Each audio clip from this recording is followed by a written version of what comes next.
Hello everybody and welcome to another WhatCulture wrestling video. In the year maybe 2021, but the vision is still 2020 because on this day I see clearly, yes, we're in a good mood because as I'm sure you already know, there was some fantastic Royal Rumble victories last night. Edge wins the Royal Rumble 11 years after winning it in 2010, a personal favourite of mine. And on top of that, BELAIR has won the women's match this year, which makes her the first ever African-American woman to win the Royal Rumble. Great news across the board, but you already knew that. You didn't come here for that. You came here to find out who your kings and queens of clobber were last night. Well, let's not waste any more time, shall we?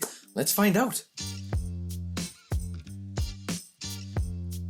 Number 10, Bayley. Coal mining. Now at last night's Royal Rumble, Bayley's attire might have been understated, but her hair certainly was not, and it has become an extension of her attire. Whether you like it or not, Fleabag got it right when they said hair is everything. But more importantly, Bayley had Michael Cole on her mind quite literally last night, as she had etched his name into the back of her head, shaved underneath her hair, where she usually gets it shaved for various different reasons. So she may not have won a spot in the Royal Rumble to go and face Sasha Banks, a fierce rival at WrestleMania 37, but could she be going to face Michael Cole, arguably her second fiercest rival? Number 9, Goldberg, baiting the beast. Now, for anybody who watched WWE's The Day of Royal Rumble 2014, all focused around Batista, you will have noticed that when wrestlers come back who are now part-time, things change with the body, and specifically legs were a feature of that, where Batista's legs were softer than he was anticipating, and that made problems for the shorts he was trying to get made. Why am I telling you this? Well, enter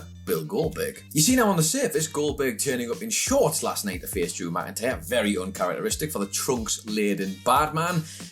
It might have been more than just a little bit of self-consciousness about his legs. You see, the shorts were very similar to those that a one Brock Lesnar wears. And look, those two have a huge history. We know that Brock and Drew have a history. Maybe it was mind games in that department, but maybe, just maybe, this could be teasing us about a potential big match once again at WrestleMania between Bill and Brock. Number 8, NAOMI. Feel the glow. Now in the women's 2020 Royal Rumble, NAOMI probably got one of the biggest pops you could imagine on the night. Well, she wasn't quite able to manufacture that, mostly because everyone popping for her was either on a screen or on the button pop.wav, but she did manage to pop me at home and a bunch of others, I'm sure, with her excellent attire. For the woman whose entire branding is Feel the Glow, NAOMI took it one step further last night and paid homage to the Netflix show, of course, of the same name, and the show that is based on the real-life women's promotion, The Glamorous Ladies of Wrestling, from back in the 80s. NAOMI had a whole 80s vibe going on. The colours, the style of clothes she was wearing, like the hand nets and the leg warmers and stuff, very good, makes the list, and deservedly so. She didn't win the Rumble on the night, but she won a place in my heart with this excellent attire. Number 7, Rey Mysterio, Victoria Beer. Now in one of the weirdest attires probably of the night, a harmless bit of promotion on Rey Mysterio's socials for his new mask that was sponsored by Victoria Beer, Mexico's oldest beer, we are told, as per the promo that he was pitching. This ended up being translated into Michael Cole's verbiage on screen, and it was mega weird. We've joked quite a lot about the pop.wav button for the fans that are there to make the pops happen. Well, Michael Cole was here to make the copy happen, I guess. It was literally just a chunk of copy that he spat out about Victoria Beer in the middle of the Rumble as Rey made his way down to the ring. Even the 8K camera they were using didn't catch him enough because he was running too fast. The whole thing just didn't feel right. It stood out like a sore thumb, and for Michael Cole, whose calls were hit and miss at best, and that's being generous last night, he seemed to nail this, which was, well, that shows you where his priorities are, doesn't it? Number 6, Lana and Natalya, friends turned enemies. Now, usually when a superstar is wearing gold, you think, oh, the pursuit of a championship. But Lana was wearing gold when she came out to the ring, and she went through a horrible time in there before she finally did manage to get a bit of comeuppance when she managed to get Nia Jax eliminated from the Rumble, because the woman put her through tables time and time again. Cathartic much. And despite the physical toll this had all taken on her, she looked like she was in for some help as Natalya came out at the number 30 spot. Hooray! I know we all rejoiced as she came running down in matching gold and black gear to what Lana had on, so a friend was surely coming to help her. Well, that's one option. The other option, of course, is someone coming to pretend to be a friend and then kick her ass. Look, the gear was okay, but I guess the idea behind the gear would have been better if maybe there'd been more to this. This felt a bit random, felt a bit weird, but I liked the effort. It was good, so it makes the list because it was clothing related. But yeah, you know, I guess they are friends, so this was a shock. Number 5, Sasha Banks. Bosses make bank. Now if you're going to implement brown into your ring attire, then this is the example to follow. Some people haven't had as much success in the past. I'm looking at you, Shawn Michaels. We still haven't forgiven you for that. But Sasha Banks, she pulled it off last night, and here's why. You see, not only did she add the colour white to this gear, as well as some gold trim here and there, but she also added an entire print that was the Louis Vuitton branding, of course, because Sasha is nothing less than the Louis Vuitton Don. And it kind of fits too, because this whole thing has been against Carmella, who's been very materialistic and obsessed with things and pretty stuff. So Sasha comes out not only to beat her in the ring, but to one-up her in the attire department as well. Number 4, Paul Heyman. Blue and red? Now this isn't the first time Paul Heyman has made the list for playing both sides, it seems, between Raw and SmackDown. Although, if you are asking the man himself, he's got a different theory. Posting this on his social media, a blue and red combination tie and a red pocket square, Heyman said that the blue was for SmackDown, but the red wasn't for Raw, it was for the bloodline that he is, of course, the special counsel for. Now, this also ties into a long-running theory that people have that Paul Heyman still harbours a bit of feelings for his old boy Brock Lesnar, who was very much a Monday Night Raw guy. So maybe, just maybe, this is still here.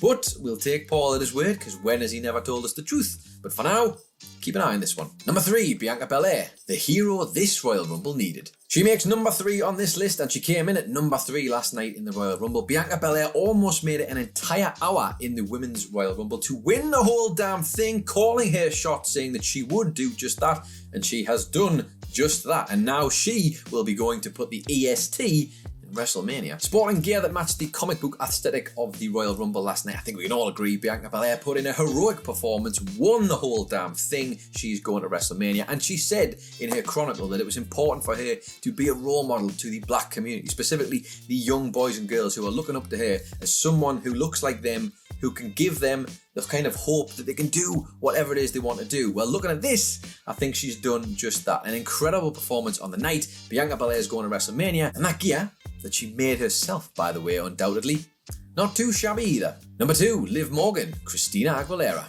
Now first off, shout out to wrestling journalist Gary Cassidy, who spotted this look of Liv Morgan's and where the inspiration came from. It was, of course, paying homage to Christina Aguilera's look from the music video for his song Dirty. Now diehard fans of the Riot Squad might have been thinking this isn't quite the punk aesthetic that the Riot Squad have been promoting throughout their time together. Well, that's okay, because if you watch the music video, you will remember that Christina Aguilera hops in the wrestling ring and goes down and dirty, fighting a bunch of folks in there. And of course, that is exactly what Liv Morgan was preparing to do at the Royal Rumble. She unfortunately didn't end up getting the win or a hit single out of it, but this was really good attire. It's a good spot from Mr. Cassidy, and it helped me out making this list. So it's all good, brother. And number 1, with a bullet, The New Day, R.I.P. Brodie Lee. Now this sentiment comes up a lot when we make these videos, and it should, because it's sort of a sign of real quality, but it does bear repeating once again, because the New Day's gear designer, Jonathan Davenport, a name you're all probably familiar with, friend of the channel, I should also point out, shout out to you again, Mr. Davenport, he has outdone himself once again. Just when I thought you couldn't have topped the paint by numbers clothes that you made for the New Day, he finds a way to one-up himself, and on top of that, it's just such a feel-good bit of clothing, this. Now, the New Day's gear always means something important, and this particular one is probably the most important of all. A huge tribute to the life and career of one John Huber, who of course was Luke Harper in WWE and Brodie Lee in AEW. And the nice thing about this is that we've managed to pull from all of those iterations of himself and put them into the gear. The colour scheme alone is so well thought out. We've got the white from the vest of his Luke Harper days, we've got the grey detailing from the clothes he used to wear in the Dark Order, we've got the burgundy from his run in the Bludgeon Brothers, and we get that red flannel material patch on everybody's bit of clothing from the red flannel shade that he used to wear as well. Across the backs and sides and legs of each of the guys in the New Day, we see an image of John Huber from whatever incarnation it was. One of the most notable ones is him powerbombing Xavier Woods onto a set of stairs. And then, most beautifully of all, is this lovely silhouette of him and his 2 kids, man, and it's enough to pull on your heartstrings. Genuinely, in terms of tribute gear, this takes the cake for me, and what a lovely way to remember such a universally loved man, no matter what company he was in. Mr. Davenport, you've done it again. I'll say it this time, only to be proven wrong again, I'm sure. I don't know how you top this one. But either way, no surprises, the New Day saving this gear for a huge moment in WWE history, one that will be remembered forever, much like John Huber.